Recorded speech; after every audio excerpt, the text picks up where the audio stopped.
Mga ispat, pupunta tayo kay Regina. Magpapalit kami ng pipe.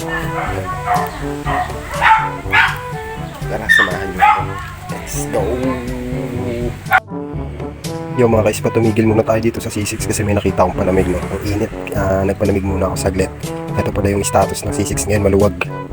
A few moments later. Bukyok, anong ginagawa mo dyan? Parang bukyok.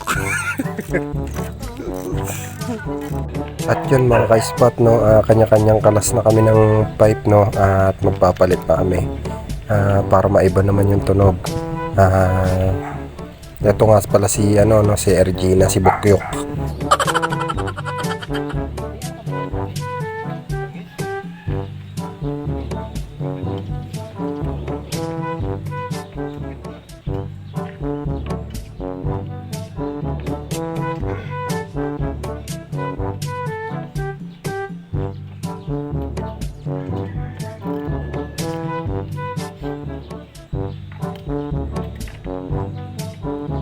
Naisip ko dito, mamaya ko na lang gagawin, pagkatapos niya sa kanya ko na lang ipapakalas.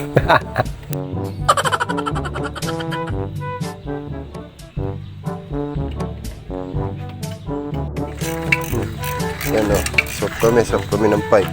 Sa kanya, stainless, sa akin yun. Si pare Bukyok, masipag.